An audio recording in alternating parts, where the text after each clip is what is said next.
había que trabajar en la prevención y no en el daño. La seguridad y higiene trabajaban muchísimo en la prevención, evitábamos que ocurra un daño, pero ¿cómo la seguridad y higiene podía trabajar tal vez en la prevención de una enfermedad profesional si ellos no podían evaluar estudios médicos? Si ellos no entendían de lo que era un preocupacional, si ellos no sabían cómo se leía una audiometría. Entonces, por esa razón, incorporan al equipo a la medicina del trabajo, para trabajar en la prevención y de esa manera poder evitar lo que eran accidentes y enfermedades laborales. Eh, a raíz de esto, lo que siempre se intentó es tratar de que los riesgos que se puedan llegar a identificar se puedan eliminar. Y si no se pueden eliminar, hay que reducirlos al mínimo. Y si no los podemos reducir, hay que tratar de reemplazar de alguna manera. Esto es una regla básica en la seguridad, la higiene y la medicina del trabajo. Si yo, por ejemplo, tengo una escalera que sé que cualquiera se puede tropezar con la escalera, lo primero que debo hacer es eliminarla. Pero ustedes pueden llegar a decir, bueno, pero no se puede eliminar una escalera que son 3, 4 escalones. Bueno, vamos a reemplazarla. ¿Y pero por qué la podemos reemplazar? Por un ascensor, pero es una inversión muy grande poner un ascensor por 3 o 4 escalones. Ok, entonces, ¿qué se hace en esos casos? Se lo reemplaza. ¿De qué manera se lo reemplaza? ¿De qué manera se previene la seguridad? Es dando a ver a la persona de que ahí hay un riesgo. Por eso es que en las escaleras se empiezan a poner las cintas de colores, rayas, de hacerlo visible ante los ojos de la persona, porque tengo que reducir al mínimo el riesgo de un accidente. ¿Está? Como no lo pude reemplazar, reduzco al mínimo. Y si por alguna razón yo no lo puedo reducir al mínimo a ese riesgo, lo que tengo que hacer es proteger a la persona. Esos son los pasos. Primero elimino o reemplazo, reduzco el mínimo, hago reducir al mínimo el riesgo y si no puedo, protejo a la persona. ¿Sí? Tenemos una máquina que es muy ruidosa, hay que reemplazarla, hay que eliminarla. No se la podemos eliminar porque sí o sí lo que está haciendo ese trabajo es muy importante esa máquina. No se la puede reemplazar por costos o por lo que se les ocurra o porque no hay algo más moderno, hay que dejarla. Entonces, ¿de qué manera puedo yo hacer reducir al mínimo el riesgo que provoca el ruido de esa máquina? ¿Sí? Ese riesgo de producir una hipoacusia laboral a la persona. Tal vez colocándole una campana. Habrán visto que muchas veces en algunas máquinas se les colocan campanas transparentes o se las tapan con algo, no solamente por el riesgo físico, no solamente porque la máquina, perdón, no solamente porque la máquina puede salpicar algo y lastime a otra persona, sino también para reducir, contener el ruido de la máquina. Y de esa forma los trabajadores en esa zona reducen al mínimo el riesgo de hipoacusia. Ahora, puse la campana, el ruido sigue siendo fuerte. Lo bajé al mínimo, pero más no lo puedo seguir bajando. ¿Cuál sería la protección siguiente? Proteger a la persona. ¿Qué hacemos en ese caso? Colocamos los protectores auditivos. ¿Se entiende? De eso se trata acá. Si se busca que las causas puedan generar estos siniestros no se den o se reduzcan al máximo posible, es decir, los riesgos hay eliminarlos, reducirlos al mínimo o proteger a la persona. Si vamos a montarnos a la historia, dice que los antecedentes históricos, la persona siempre evitó un peligro, siempre, siempre ya está en nuestra naturaleza de personas que tenían unas lanzas para protegerse cuando veían un riesgo, desde el tema de que se hacían chispas con piedras, evitar que me queme. O sea, el riesgo al peligro en la persona está desde hace muchísimos años. Y desde hace muchísimos años también se dieron cuenta que a veces los riesgos no son individuales, a veces los riesgos pueden ser colectivos. Por ejemplo, en la industria de cultivos, ¿sí? Cuando pasamos con algún tipo de insecticida, hoy por hoy hay insecticidas que son ecológicos y un montón de cosas más, pero en esos casos el riesgo que había de ese insecticida no era solamente para una persona, era para toda la comunidad de trabajadores que trabajaban en ese sector. Entonces, a veces el riesgo no era individual, era grupal. A raíz de eso empezaron a generarse los equipos de protección personal, porque tengan en cuenta que el equipo de protección personal, el EPP, como se los conoce en muchos lados, empezaba a surgir en la historia desde las armaduras que usaban, ¿sí? Los antiguos luchadores, porque evitaban el riesgo. Usábamos armaduras y eran nuestros primeros equipos de protección personal. El escudo era otra parte del equipo de protección personal, los cascos que utilizaban, pero también con el tiempo se dieron cuenta que por más que utilizábamos estos equipos de protección personal, empezaron a surgir enfermedades que eran provocadas en forma colectiva por algún tipo de exposición. Hay historias en libros que hablan de distintos, la seguridad industrial, el viejo, las enfermedades, los esclavos. Hay muchos libros que hablan de estas patologías donde uno se empezaba a contraerla a nivel grupal por el tipo de exposición que tenían. Es decir, el riesgo no siempre era visible. A veces existía un riesgo que era invisible, que actuaba sobre la persona de forma paulatina y progresivamente. Y cuando nos dábamos cuenta era tarde. Hay una película, no sé si ustedes recuerdan, de Julia Roberts también, que había de exposición, creo que a la electricidad o algo, y toda la población estuvo con cáncer a la raíz de esa exposición, o al agua, creo que era. ¿Se acuerdan? ¿Alguien la vio?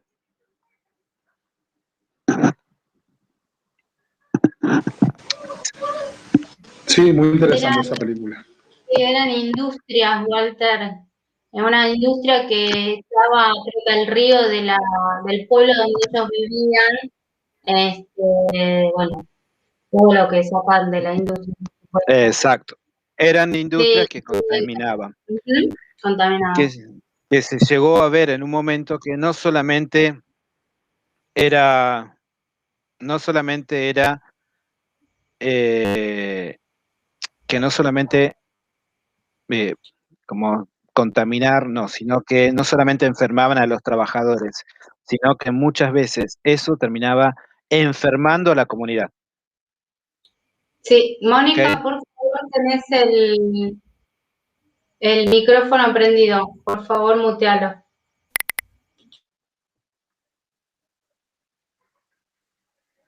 Bien, sigo. Entonces, ahora que entendemos que la inseguridad y la higiene vienen de la mano y que vienen hace muchos años, que es parte de la historia, habría que entender qué diferencia existe, ¿no? Entre lo que es higiene del trabajo y medicina del trabajo. La higiene del trabajo sabemos que es una disciplina técnica y la medicina del trabajo es una disciplina médica. Son dos disciplinas totalmente diferentes. ¿Y por qué lo aclaro esto? Porque una vez un estudiante me dijo, la seguridad y la higiene es la medicina del trabajo. En realidad, seguridad e higiene no es la medicina del trabajo. La seguridad y la higiene son disciplinas técnicas y la medicina del trabajo es otra disciplina, que es una disciplina médica. Entre las tres hacen un equipo de trabajo. ¿Cuáles son las diferencias? Vamos a lo mismo, el tema de la exposición de esa máquina de ruido. ¿Qué hace la seguridad en el trabajo? La seguridad lo que va a hacer en el trabajo es decir, bueno, a ver, ¿de qué manera puedo poner esta máquina segura para las personas, para que de alguna forma no las lesione? Entonces, la única forma que trabaja la seguridad es decir, pongo la campana.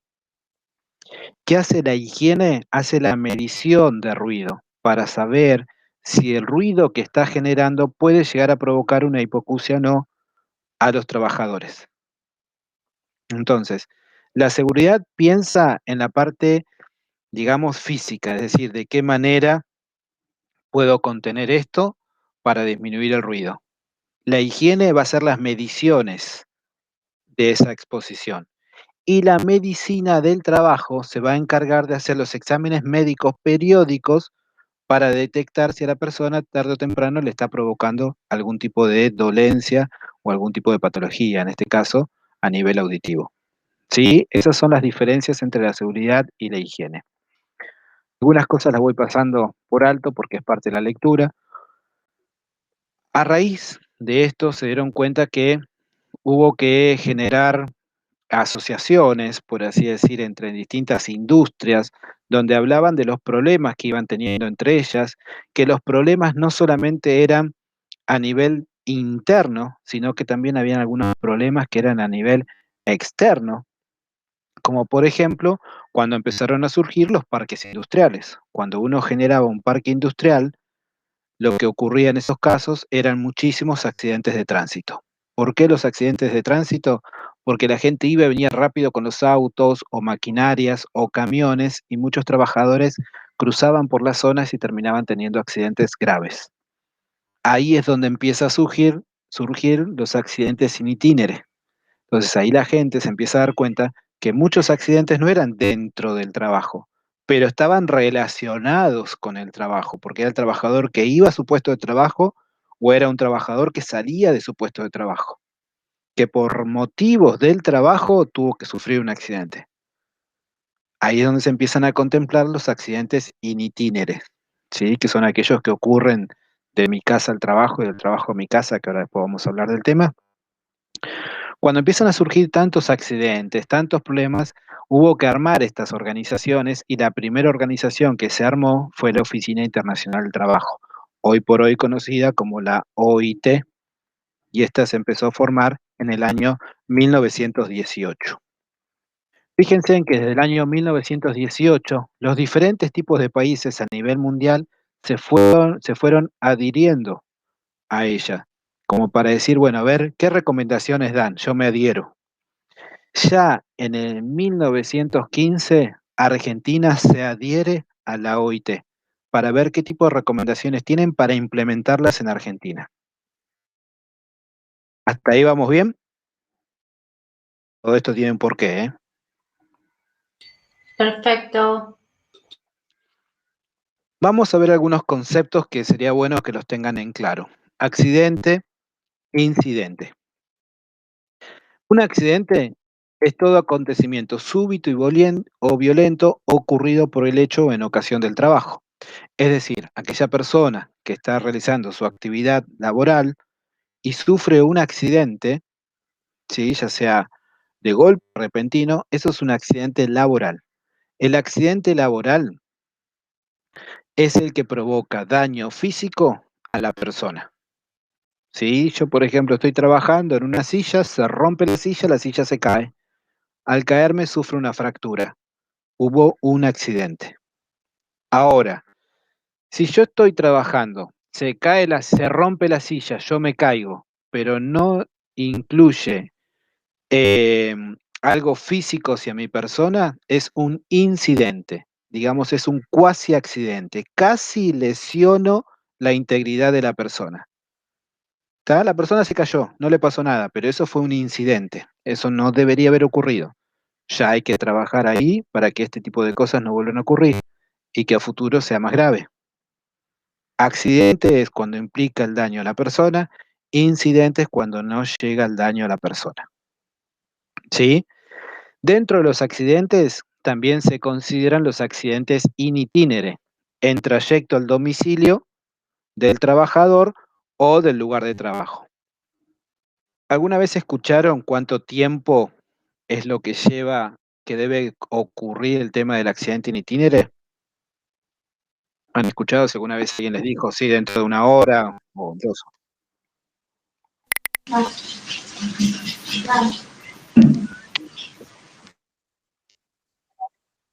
Ok,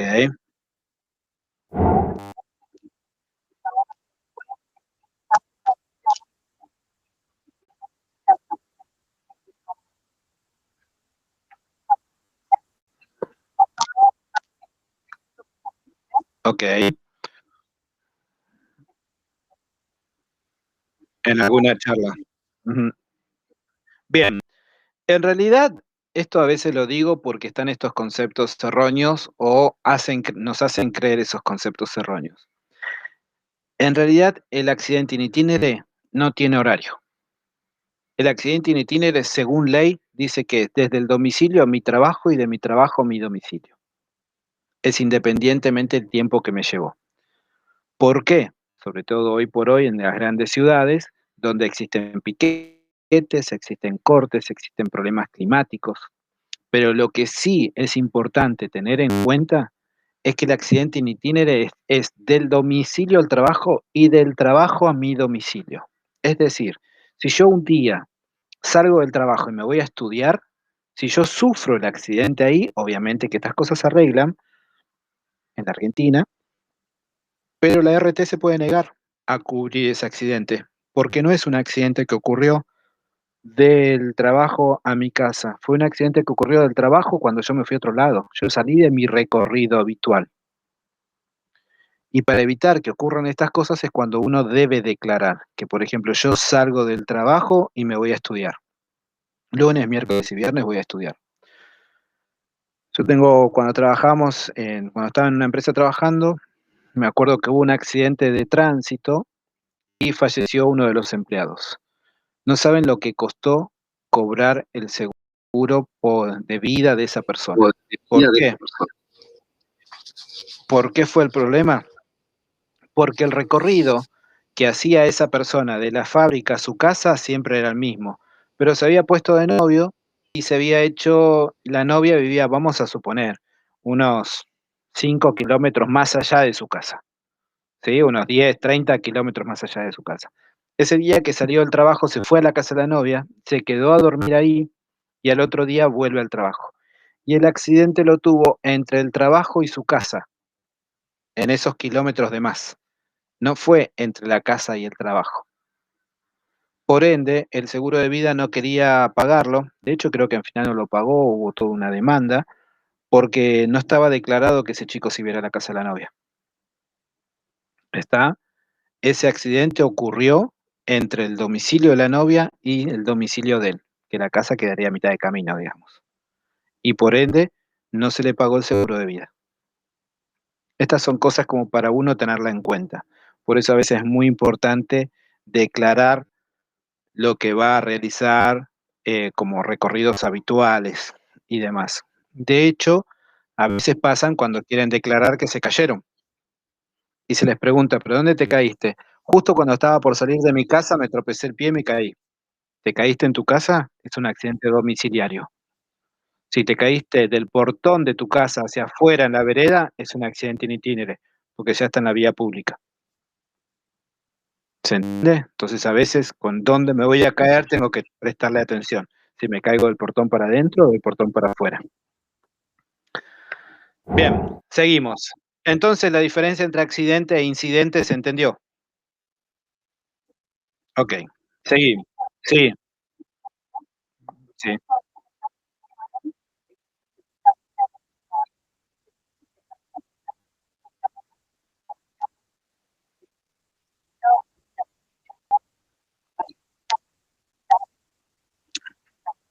exacto, exacto.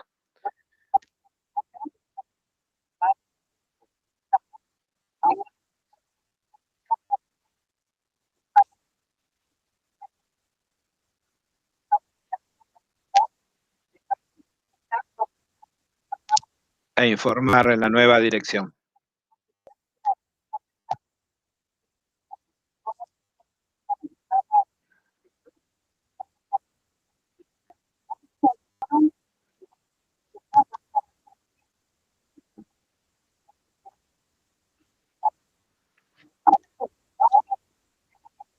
Sí.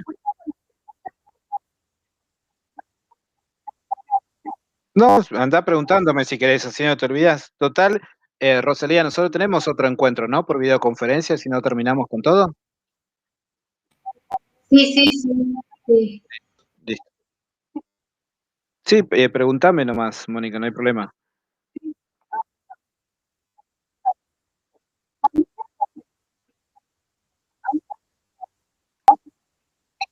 Sí, porque es un aproximado, es un aproximado. Lo que pasa es que en realidad, si yo te pongo un aproximado, vamos a suponer, de mi trabajo a mi casa yo tengo 1 hora de viaje, ¿sí? Algo real. De trabajo a mi casa tengo 1 hora de viaje.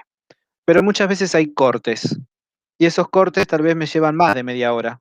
Y yo tengo que terminar saliendo a veces 1 hora y media o 2 horas de casa para llegar a horario a mi trabajo. Pero el recorrido es el mismo. O sea, lo que modificó esa variable fue la de tiempo. Eso, por eso la ley no contempla el tiempo. La ley contempla de que vos saliste de tu casa al trabajo, independientemente del tiempo. Lo que hacen las ART y los empleadores es dar un estimativo, o sea, vos vivís en tal lado y trabajás acá y calculale que en 1 hora tenés que haber llegado. Pero no es que la ley no te va a cubrir si vos superaste la hora que ellos te marcaron, ¿sí? La ley debe cubrirte, porque vuelvo a lo mismo, la ley no habla de tiempo horario, la ley habla de tu domicilio al trabajo, ¿sí? Obviamente, porque también puede ocurrir de que uno tiene que desviarse del camino habitual.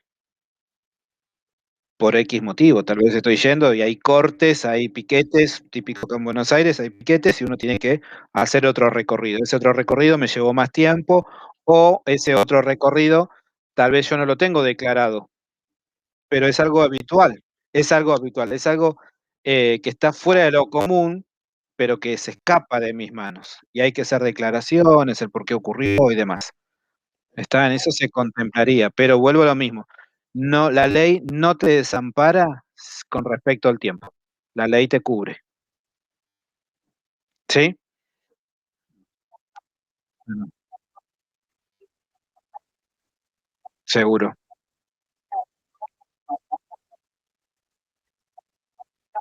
seguro,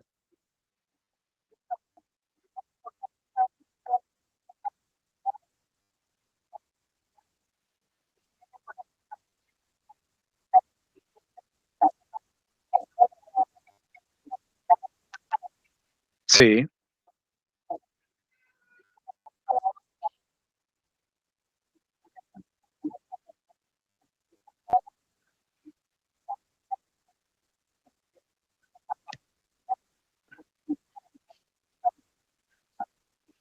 sí,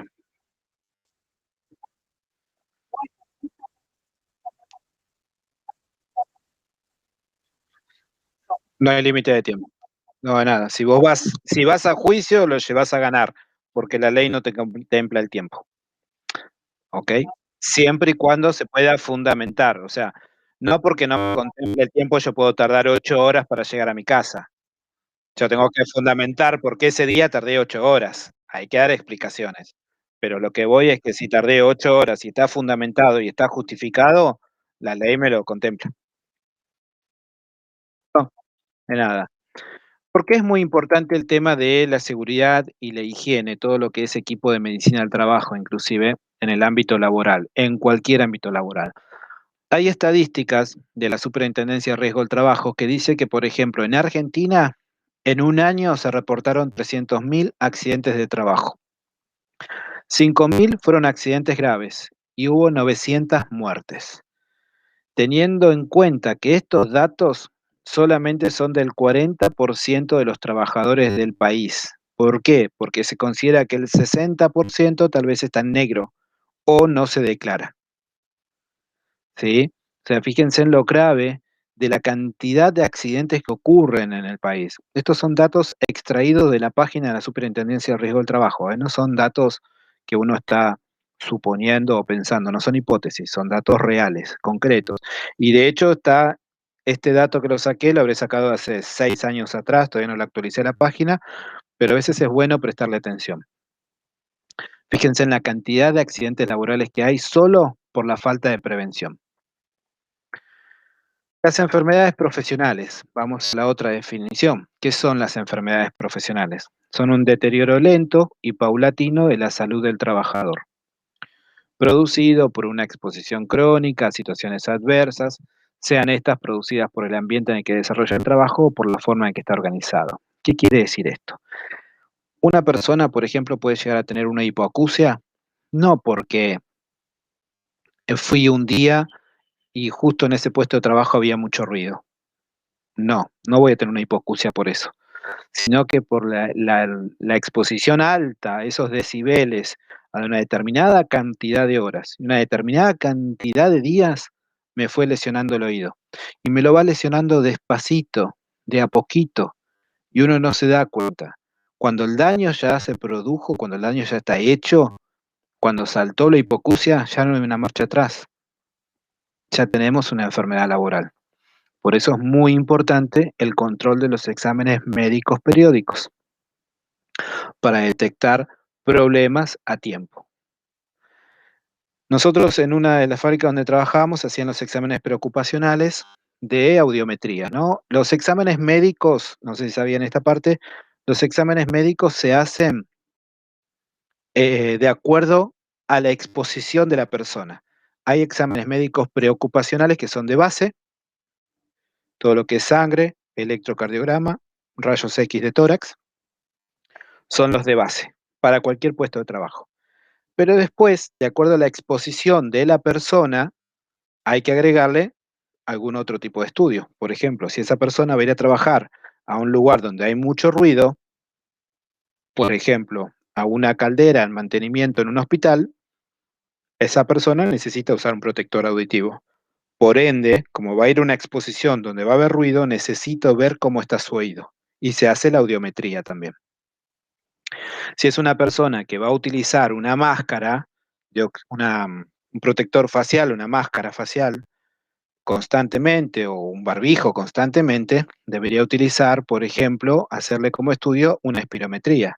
Aparte del análisis, aparte de los estudios médicos de base, se debe agregar la espirometría por el tipo de exposición que va a tener. Walter, Sí, pregunta, ahora que estamos todos expuestos a los barbijos quirúrgicos o a los N95 más las máscaras de protección, ¿sería de buena costumbre que la RT de cada lugar del hospital, por ejemplo, nos haga una espirometría a todos, a todo el personal de salud? sí, sería conveniente por esta exposición de pandemia. Eh, ¿Por qué? Lo que pasa es que la RT tiene que declarar la exposición, perdón, el empleador debe declarar a la RT la exposición de ese empleado. Es decir, yo como empleador, como dueño de la clínica, debería informarle a la RT, mira, estamos teniendo muchísimos pacientes con COVID, por tal motivo me gustaría que se les haga un examen médico de espirometría para saber todos cómo están a nivel pulmonar. ¿Se entiende? La capacidad respiratoria de cada uno de ustedes. ¿Por qué? Perfecto. Porque después la persona viene y me dice, yo me agarré COVID acá en el trabajo.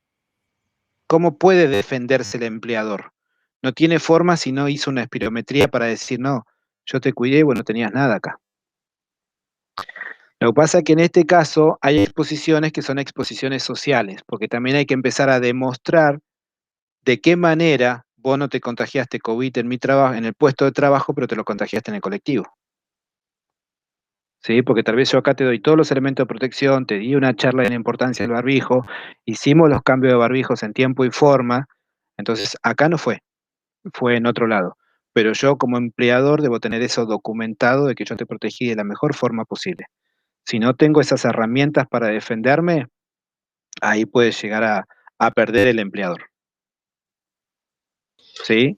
Sí, Ahora sí, más adelante lo vemos igual. Sí, pero más allá de contagiarte el COVID, la pregunta iba a esto que vos decís, que si uno utiliza durante cierta cantidad de horas un barbijo, podés tener, ponele, por ejemplo, yo, de hecho, gracias a Dios no me contagié hasta ahora, sí. pero sí hay muchos estudios que hablan sobre lo que significa la exposición, o sea, estar tantas horas con barbijos. Eso, ese tipo de estudio de la espirometría lo tendría que estar haciendo la RT para La ver, RT, ah, perfecto, sí, sí, sí, la para RT. ver cómo estamos nosotros como personal de salud con tantas horas con un barbijo continuamente. Exacto. Ese Perfecto, estudio lo debe hacer la RT. Siempre y cuando, vuelvo a lo mismo, siempre y cuando el empleador declaró a la RT el uso de tu barbijo. Se llama declaración de puesto de trabajo. perfecto, gracias. Si no, la RT no te lo va a hacer, porque no está declarado. ¿Sí? Por ejemplo, hay algunos estudios que están estandarizados. Lo que está como estandarizado un ejemplo, te voy a decir, el del enfermero es el de rayos X de columna, ¿sí? Cuando uno va a buscar trabajo, aparte de hacer el electrocardiograma, placas de tórax y todo lo que tenga que ver con orina y sangre, también se le hace el de columna. ¿Por qué? Por la exposición de ese puesto de trabajo. Pero si en ese puesto de trabajo yo sé que el enfermero va a estar usando un barbijo tanta cantidad de horas, determinada cantidad de tiempo, y vamos a hacer una espirometría también, ¿sí? Por el tipo de riesgo del enfermero de contraer algo respiratorio. Genial. Acá están haciendo una preguntita en el chat Sí, que se lo contestó Mónica y es creo que así, pero pregunta Gabriela, ¿dónde se declara el tema de el domicilio en el dentro de los... Departamento de Recursos Humanos. Claro, perfecto. En el Departamento de Recursos Humanos o Oficina de Personal. Vos tenés un referente que es donde yo informo dónde vivo, si hago un cambio de domicilio y todo lo demás. Y si voy a estudiar, también debo informarlo. Ahí está. De hecho, si es una salida eventual, por ejemplo, yo hoy, justamente hoy, se me ocurre ir a la casa de mi mamá. Yo vivo en zona norte de Buenos Aires y mi mamá vive en zona sur de Buenos Aires. Justo hoy se me ocurre salir del trabajo y ir a la casa de mi vieja. Entonces, lo que correspondería sería decir, mandar un mail, tal vez a oficina de personal, si hago un trabajo administrativo, dejar, che, mirá que yo te aviso por las dudas que estoy yendo a la casa de mi vieja, por si me llega a pasar algo en el camino. Debe estar informado, Recursos Humanos debería estar informado de ese cambio habitual de recorrido. ¿Está? Sí. Bien.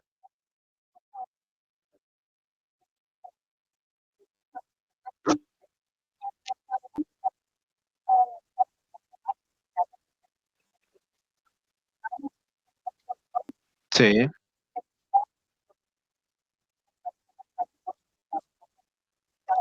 sí,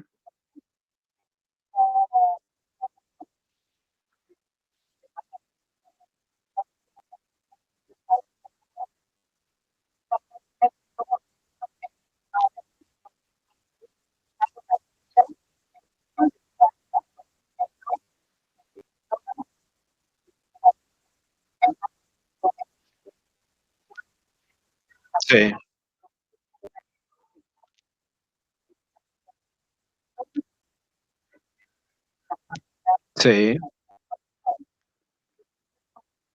sí,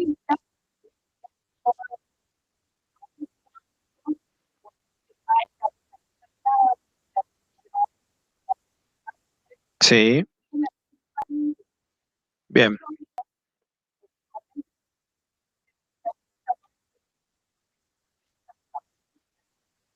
exacto.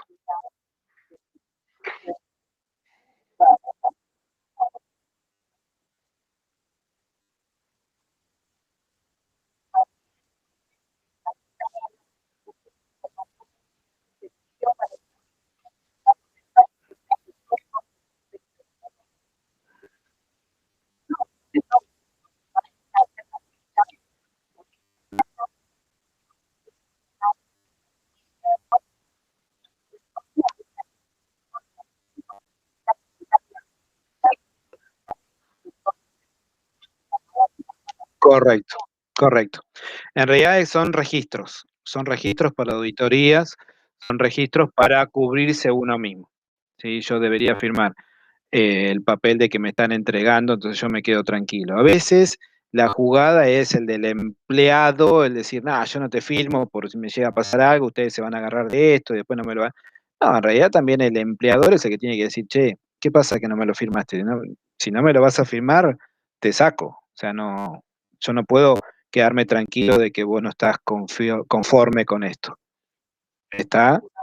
Pero también tiene que haber charlas, o sea, contemplan un montón de cosas, que ahora vamos a llegar a lo que es el programa de salud ocupacional, pero básicamente también debería haber una charla donde todos están registrados y reconocen la importancia del uso, porque a veces solo la firma no basta. También hay que hacerlo consciente al empleado del uso y el cambio o la manipulación del equipo de protección personal.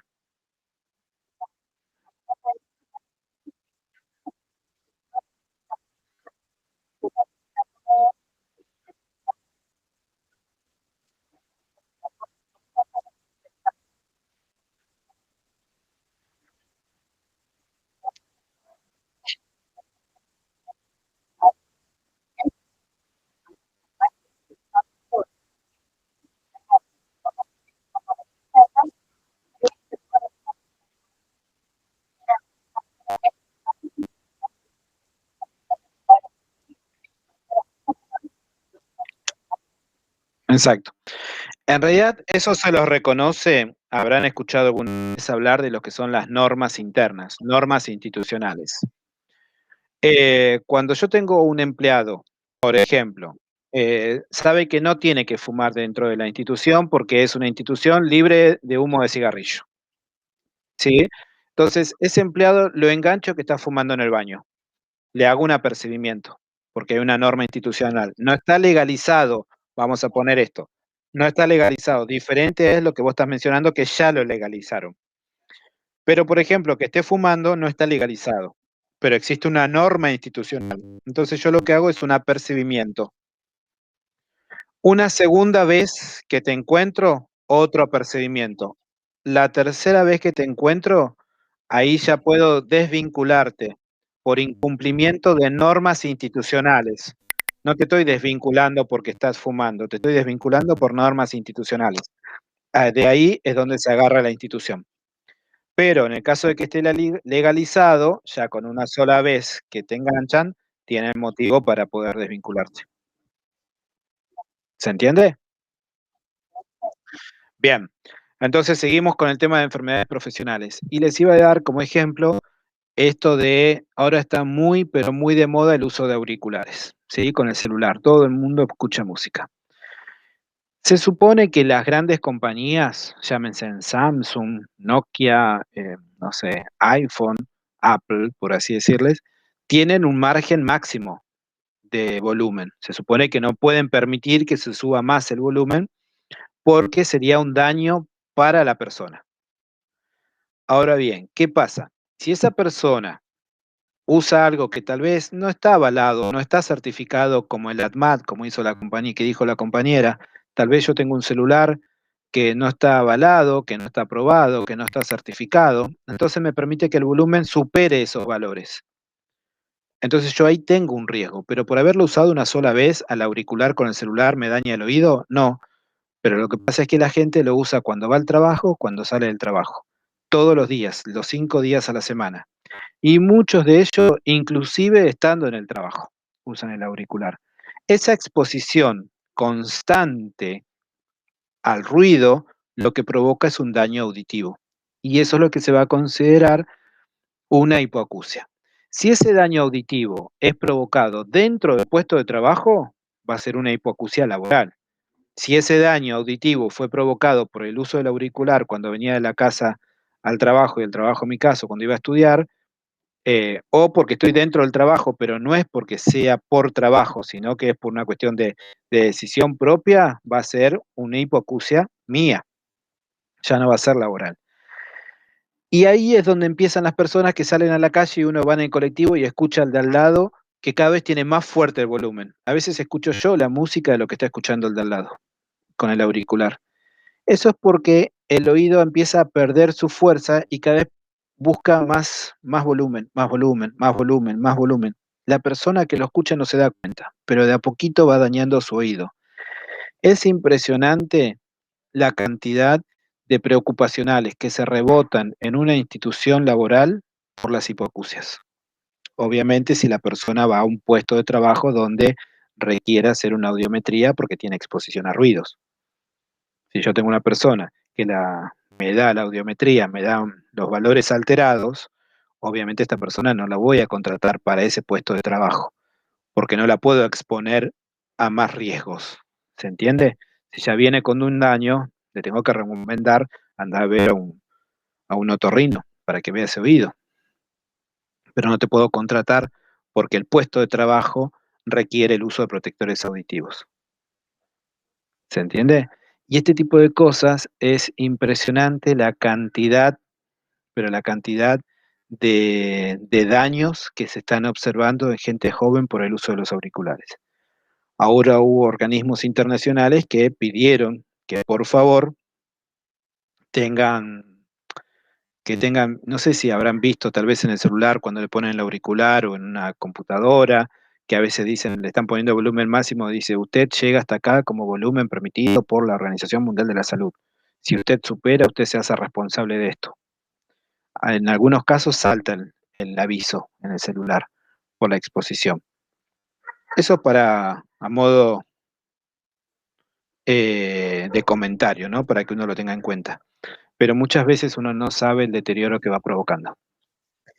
Y hay enfermedades profesionales que a veces no me afectan directamente a mí como empleado, sino que son que afectan a mi generación por una cuestión genética. Tal vez no me afecta a mí, pero puede llegar a afectar hasta la tercera generación. La exposición a algún producto químico a mí no me hace daño, pero genéticamente me está afectando y tal vez el daño lo vaya a tener mi hijo o mi nieto. Por eso es la importancia del uso de equipos de protección personal. ¿Cuáles van a ser los factores que van a determinar la enfermedad profesional?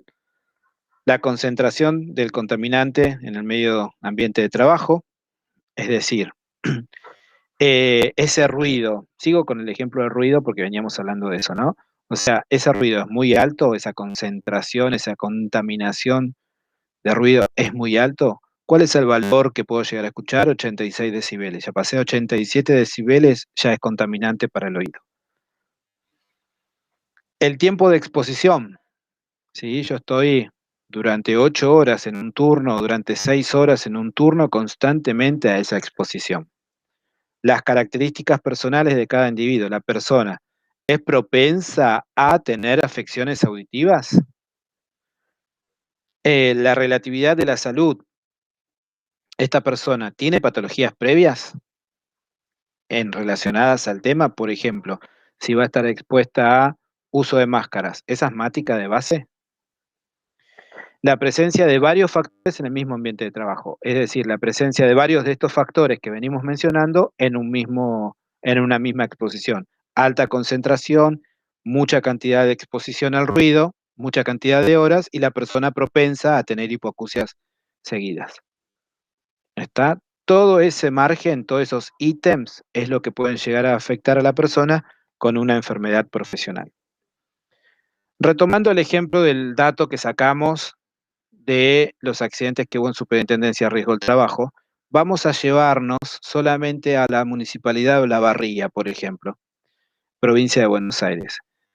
Tomando los datos que se hizo en una municipalidad, se pueden ver que de todos los accidentes declarados,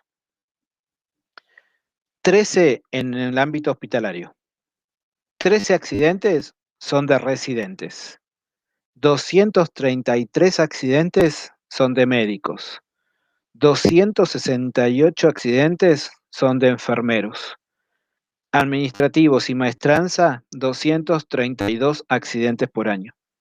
De limpieza no hay datos porque puede ser una empresa externa, ¿sí? Contratada externa, por ende yo como empleador no la declaro, la declara la empresa a la que yo contraté. Por ende en el año, en ese hospital de Olavarría, hubo 706 accidentes en el año. ¿Sí? Bueno, acá dice 706 accidentes, no solamente en el hospital, sino que en el hospital y lo que son los de atención primaria y hospitales rurales declarados. En total, 706 accidentes. Fíjense en que solamente estamos hablando de 706 accidentes en el ámbito de la salud en la Municipalidad de Olavarría. Imagínense en toda la cantidad de otros ámbitos laborales que existen. Ahora bien, ¿cuál es el porcentaje más alto de todos esos accidentes? El de 44,34, que son heridas incisas, ¿sí? La mayoría de los accidentes de esas personas son por heridas incisas, y las que le siguen son las de traumatismo.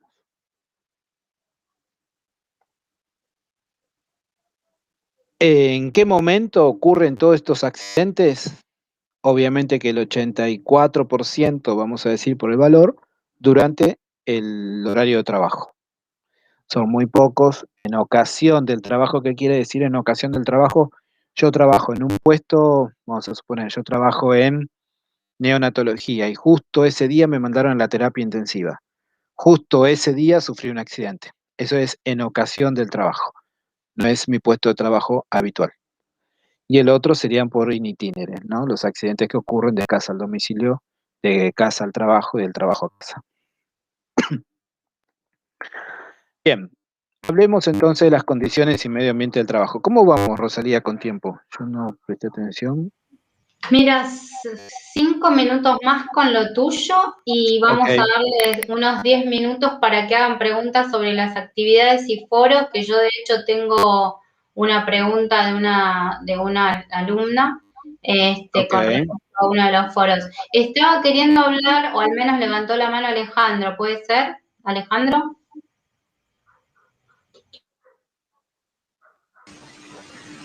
Hola, sí, ¿me escuchan ahí? Sí, Sí. Licenciado, yo le quería hacer una consulta a nivel personal. Yo trabajo en la parte de hemodinamia en un hospital público. Es un servicio que hace muy poco se inauguró. Es el primer servicio de hemodinamia a nivel público. Sí, trabajó muchos años en la parte privada. Y con respecto a lo que usted planteaba sobre la exposición que tenemos, o en el caso nuestro, los enfermeros, a ciertas, ya mencioné, a fluidos, sí, nosotros estamos constantemente muy expuestos, ¿sí?, a la radiación, ¿sí?, de exacto. forma directa.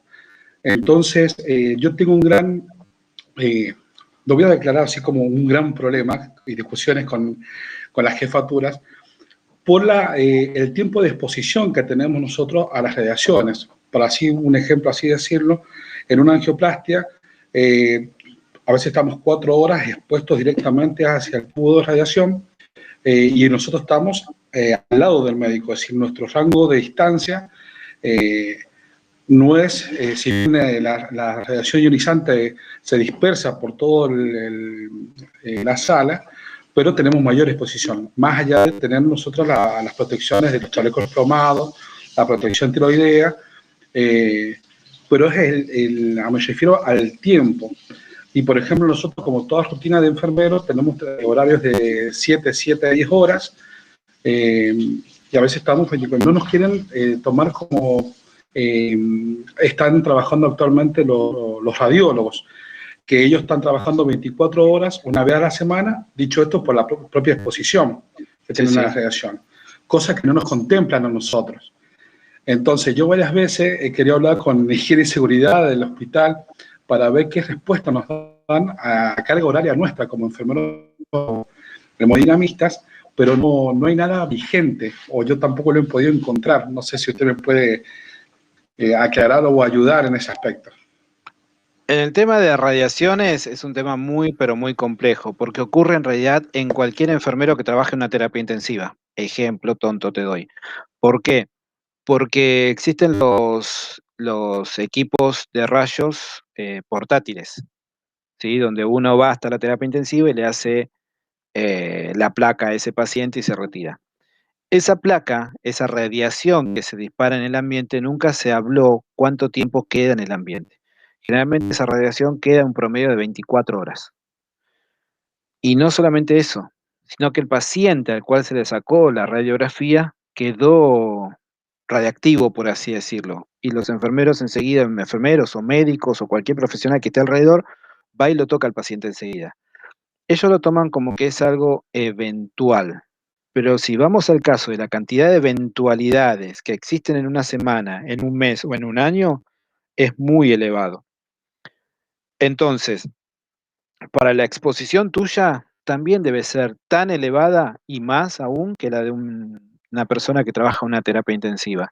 En esos casos lo que se debería hacer es, obviamente, primero hablar con el equipo de seguridad e higiene, sobre todo con los de higiene, que son los que toman las medidas y dicen cuánta radiación están disparando en el ambiente para saber qué exposición tiene la persona que trabaja en ese puesto de trabajo. Y de ser así, tal vez con comprar el aparatito, ese, ¿vieron ese aparatito? No me sale ahora el nombre, que es chiquitito, que se usa, que lo usan El los chicos de dosímetro. rayos, exacto, el dosímetro, que lo usan los chicos de rayos, que eso es para captar el tema de rayos y mide la cantidad de exposición que tuvo la persona durante un periodo de tiempo. Tal vez Sí, con es muy cierto. eso, tal vez con eso podríamos llegar a reducir el riesgo y la contaminación radiactiva hacia las personas que trabajan en el ambiente. Es muy, pero muy Exacto. discutido eso, ¿eh? Sí, sí, yo estaba haciendo como un poco un estudio referido a esto, a las exposiciones de la radiación ionizante, y a la vez que es una radiación de la cual es acumulativa, como usted bien refiere, que esto nos puede trae consecuencias a largo plazo, si bien no nos puede manifestar en el momento ahora, pero a largo plazo puede llegar a presentar o tener algún tipo de enfermedad profesional. Sí, de hecho, inclusive hasta tu tercera generación, que es lo que estábamos hablando hace un ratito. Exactamente, por eso mismo le quise consultar. Y nosotros estábamos hablando de, como le comentaba, estaba haciendo como una leve encuesta para ver, conversando con también los chicos que hacen tomografía, si bien ellos tienen enfermeros también, pero los enfermeros solamente realizan las venoclisis y luego se van atrás al búnker, es decir, no están en contacto directo con la radiación. Entonces, sacábamos las conclusiones, también con los licenciados en bioimágenes, de que por ejemplo, una radioscopía nuestra, ¿sí?, equivalía a 200 tomografías. Entonces, para que nosotros queríamos sacar el cálculo más o menos a qué posición estamos expuestos, ya que también la entidad que nos tiene la regulación de los dosímetros es poco fiable acá en San Juan. Claro. Porque hay dosímetros de jefaturas que están guardados en un armario, ¿sí?, fuera del búnker, y sin embargo tienen la misma dosis que nosotros. Entonces no, es poco confiable. Más que nada era la pregunta esa, licenciado, más que nada por la exposición nuestra a la radiación y el tiempo que estamos expuestos a la misma. Sí, bueno, esto es parte de lo que es profesional, ¿no? O sea, una concentración alta, una determinada cantidad de horas, tarde o temprano van a dañar la salud de los empleados. ¿Sí? Eso lo que hay que hacer es tomar las mediciones. Según la ley de seguridad e higiene, hay un anexo que habla todo sobre radiaciones ionizantes y no ionizantes. Y ahí, por ejemplo, aparecen cálculos de cómo tomarlos. Ah, perfecto. ¿Está? Perfecto, licenciado. Muy bien. Nada. Bueno, ha sido muy amable, gracias. No, está bien. Yo iba a decir, Rosalía, que en todo caso, lo que podemos, antes de entrar en este tema, porque acá ya vamos a entrar con las imágenes y demás de hospitales, para que puedan entender, vamos a mostrar una.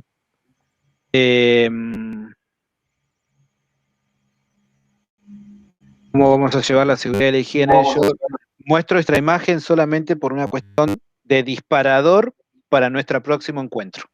¿Está? Cuando empecemos a hablar de todos los riesgos. Y no entrar en el tema por una cuestión de tiempo, porque nos va a llevar tiempo, es mejor entenderlo como algo en conjunto. Perfecto.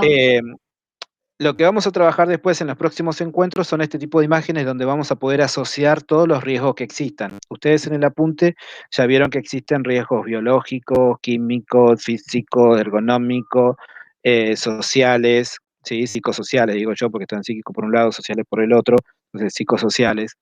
Fíjense en esta imagen simple de una terapia intensiva. ¿Sí? ¿Qué tipo de riesgo nosotros encontramos acá? Es simple, acá los riesgos que se encuentran, más allá de los riesgos de la bioseguridad de contaminantes que dicen que no se deben hacer nudos en las sábanas, encontramos riesgo eléctrico, porque ante una urgencia, esto podría llegar a provocar un cortocircuito, un cable que se esté pelando, un cable que de tanto doblar se empieza a abrir.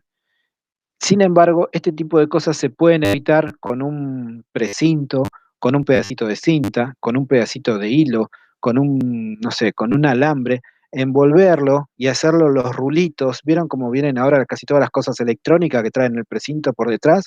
Es para que el cable no esté a lo largo suelto por todos lados. Es para recogerlo y que esté a la altura de donde se lo necesite nada más. Porque ante una urgencia en este paciente, vamos a suponer, uno tiene que correr estos monitores, uno tiene que correr este equipo de RM para poder acceder al paciente, y yo no estoy con tiempos como para estar salteando un cable, salteando el otro, y que me vaya a tropezar, porque ahí entra el otro riesgo, riesgos físicos, el de caídas. ¿Está? Entonces, este tipo de cosas es algo que se puede llegar a evitar tan fácil, tan simple, y que a veces no nos damos cuenta, y que a veces es bueno que lo haga simplemente el enfermero, o alguien que esté en la zona, que ponga un precinto, que ponga una cinta, que no esté toda esa exposición de cables para que cualquiera vaya o quede electrocutado, o se enriede y se caiga, o desconecte sin querer al paciente que estaba con todas las conexiones que corresponde. ¿Se entiende? Es algo simple. Estas son fotos reales de distintos lugares.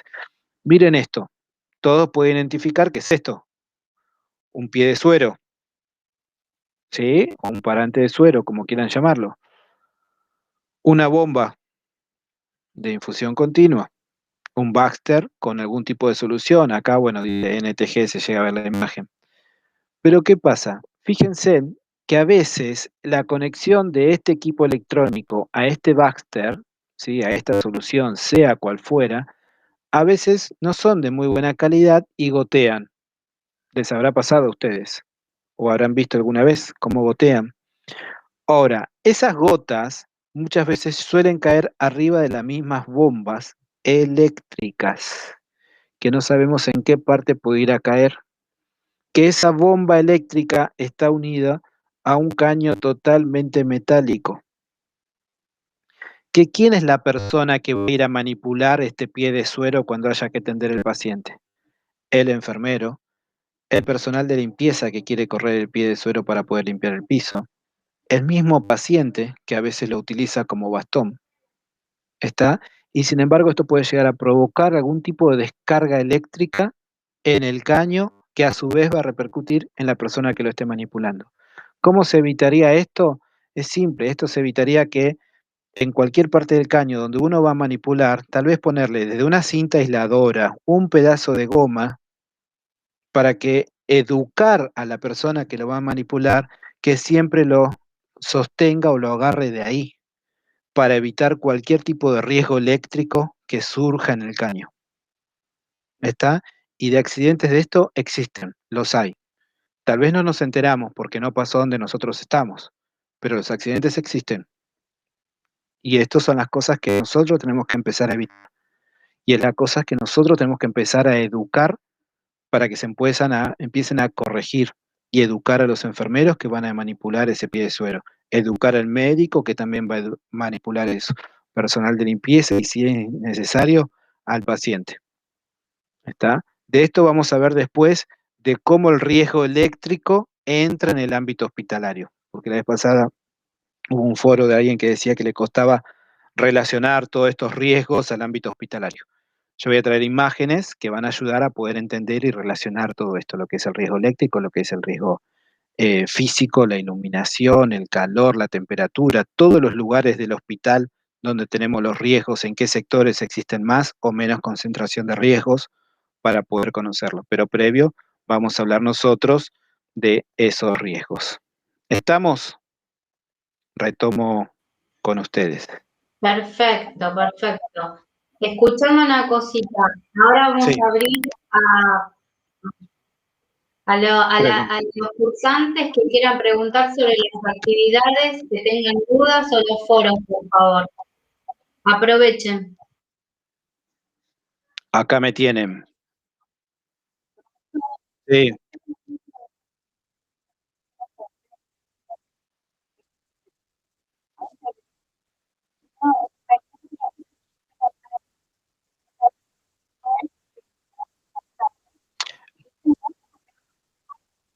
es riesgo biológico, porque dice que sí, porque entran todas las bacterias contaminantes, se acumulan en los nudos. Desde el punto de vista de las normas o los estándares de lo que es ESI, enfermeros en control de infecciones, de ellos mismos informan que no se deben hacer los nudos, porque donde se realizan los nudos hay cúmulos de bacterias. ¿Está? Que no son simples de combatir, que no se pueden sacar. Entonces ahí tenés un riesgo biológico, porque existen bacterias.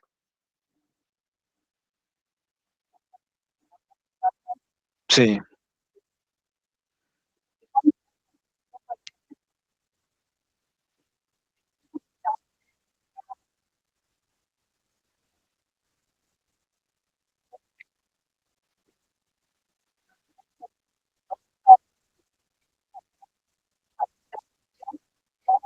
de cables.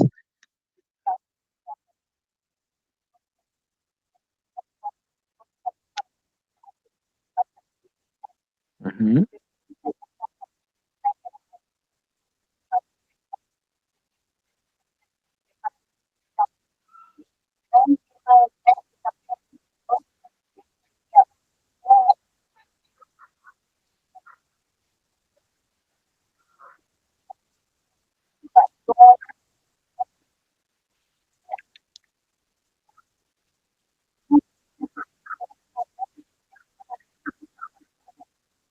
Sí,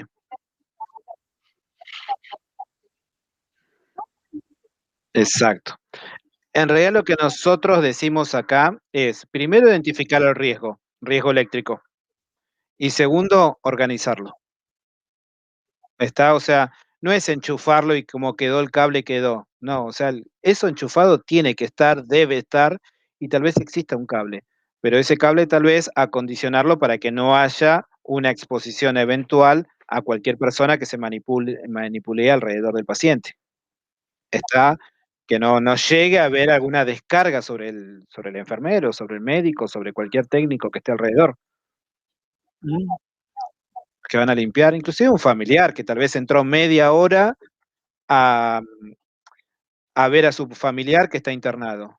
¿Se acuerdan que hoy cuando arrancamos yo le decía de que a veces está en la bolsa de residuos patológicos en el pasillo, en el camino por donde uno va y viene, y que no debe ocurrir?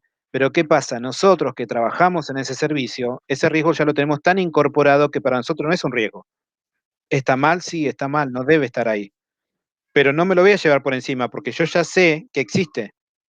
Los enfermeros, médicos que manipulan a ese paciente saben y existen, que están esos monitores con todos esos cables y los identifican. Pero el familiar no tiene por qué identificar que existen tantos cables, tantos riesgos y demás. Entonces tenemos que proteger a las personas, ¿sí? En este caso, en mi caso, tal vez como una persona que trabaja en la salud ocupacional, mi deber es proteger a los que van a cuidar, a los que van a cuidar a ese paciente. Protejo al médico, al enfermero, al técnico, al personal de limpieza, a la visita e inclusive al mismo paciente. Está, es empezar a identificar esos riesgos, porque uno no lo hace hasta el día de hoy no lo hace porque no se da cuenta que es un riesgo, porque nunca pasó nada y estamos esperando que pase. O sea, tenemos que esperar que pase para empezar a reaccionar, a poner, a condicionar todo eso. No, esa es la idea. Esa es la idea de la seguridad e higiene, ¿no? A ver, unas dos preguntas más, dos, tres preguntas más y vamos cerrando. Gabriela pregunta o comenta, perdón, Sí. trabajo en un consultorio, es la primera vez que hago laboral. ¿Quién realiza la denuncia a la RT? ¿A quién le correspondería? ¿Y los estudios periódicos cada cuánto lo deben realizar? Los estudios periódicos, bueno, vamos primero a quien hace la denuncia. La denuncia la debe hacer, obviamente, el empleador. En este caso, si ella trabaja en un consultorio como enfermera laboral, vamos a suponer, la denuncia posiblemente lo haga el área de salud laboral, de medicina laboral, a la RT. Si no, el otro paso sería que lo haga, eh, depende qué libertad tenga ella para manejarse, si no, lo tiene que hacer recursos humanos. Es el empleador el que hace la denuncia. Perfecto.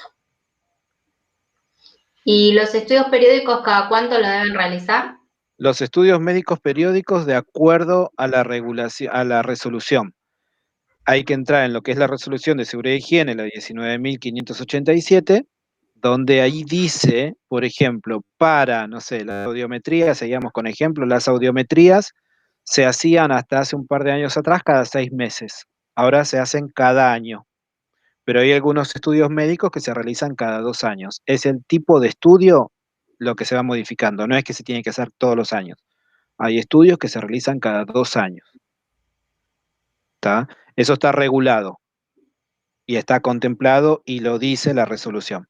Dice tal estudio cada tanto tiempo, tal otro estudio cada tanto tiempo.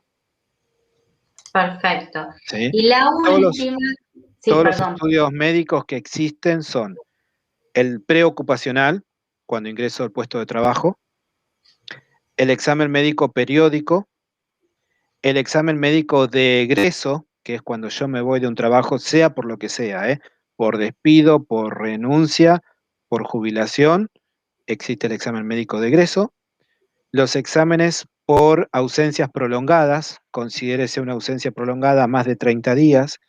Si la persona faltó más de 30 días, al momento de que vuelve a ingresar al puesto de trabajo, debería hacerse un estudio médico que se llama el de ausencias prolongadas, examen médico por ausencias prolongadas, y el de cambio de puesto de trabajo. O sea, si yo me voy a cambiar de puesto de trabajo, deberían hacerme un nuevo examen médico para el nuevo puesto de trabajo al que voy, siempre y cuando existan riesgos diferentes al que yo tenía.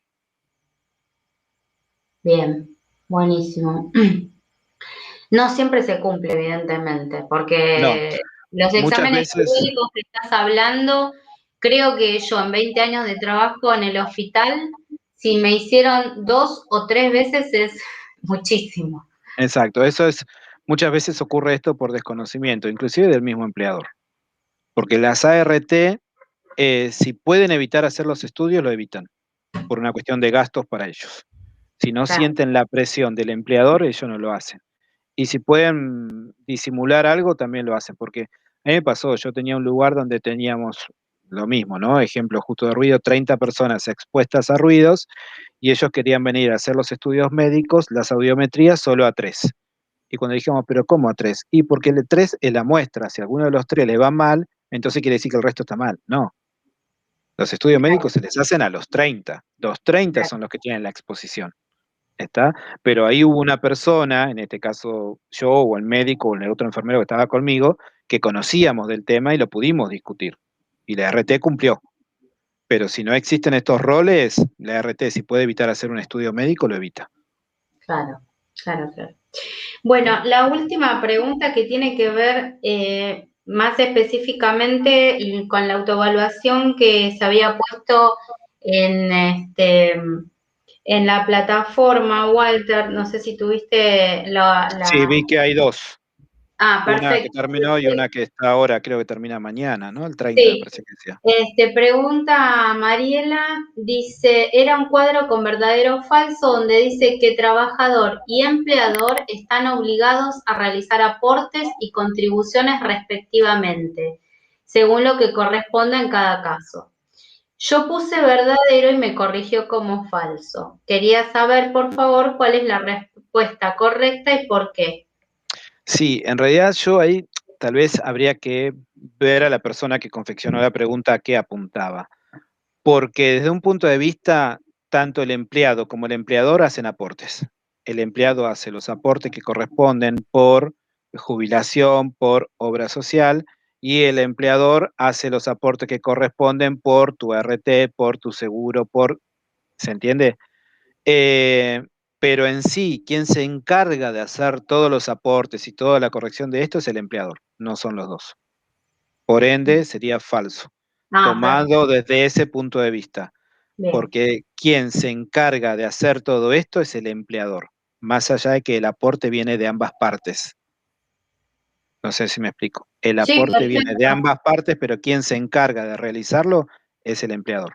O sea, yo no Sí, estoy sí. pendiente de que este mes tengo que poner un 3% por mi obra social. No, automáticamente me lo hace el empleador, saca los 3% que corresponde. Claro, perfecto. Bueno, la última que acá pusieron recién, ¿cómo es el tema del RT y los traslados en ambulancia? La RT y los traslados en ambulancias. Todo tiene que ver, para que se pueda entender esto, todo tiene que ver eh, cómo está declarado ante la RT el puesto de trabajo de la persona. Si el que se traslada en la ambulancia es médico y enfermero, debería estar declarado en el puesto de trabajo de ese médico y de ese enfermero que realizan este tipo de actividad. Si no está declarado y llegara a suceder algo, obviamente la institución tiene que respaldarme. Pero si la institución no se respalda, la RT puede llegar a decir, ustedes no tienen declarado que salen de su puesto de trabajo. Su puesto de trabajo, por lo que yo tengo declarado, es enfermero de clínica médica de tal institución, o simplemente el rol de enfermero en esta institución. Pero en ninguna parte de la declaración de su rol de puesto de trabajo refiere de que usted realiza eventualmente traslados. ¿Sí? Hay una declaración de puesto de trabajo que se llama exposición de puestos de trabajo. En todo caso, para la próxima videoconferencia les muestro un ejemplo. Hay un mapeo donde hay un mapa de riesgo de trabajo y exposiciones de puestos de trabajo, donde todos los años se manda esa declaración a la RT. Todos los años se manda a la RT. Y la RT se basa en los estudios de acuerdo a lo que el empleador declaró. Si el empleador no declaró este tipo de exposición, la RT puede, entre comillas, si quiere, lavarse las manos. porque no está Perfecto. declarado que el enfermero salga en la ambulancia o no estaba declarado que ese médico hacía recorrido en ambulancia. Claro, claro, ¿Sí? clarísimo. Bueno, buenísimo. Entonces, nos estaríamos viendo, después vemos bien fecha y horario nuevamente con el licenciado Arce y se los voy a pasar a ustedes como hacemos siempre, ¿sí? Así tienen en claro fecha y horario. Se complicó un poco el tema, se lo cuento a todos, el tema de poder grabarlo. Espero haberlo grabado en otro. Nosotros tenemos Dropbox, Walter, y Sí. generalmente no hay problema. Hoy particularmente hubo inconvenientes, pero bueno, intenté hacerlo de otra manera. Así que espero que lo pueda colgar dentro de lo que es la plataforma sin inconvenientes. Vamos a arreglar con Walter fecha y horarios próximos. Y bueno, que tengan un buen fin de semana a todos. Gracias por estar hoy ahí. Gracias, Walter. Listo, gracias a ustedes. Saludos. Chau, chau. Gusto. Chau, chau. Bueno, gracias. Chau, chau. Chau a todos.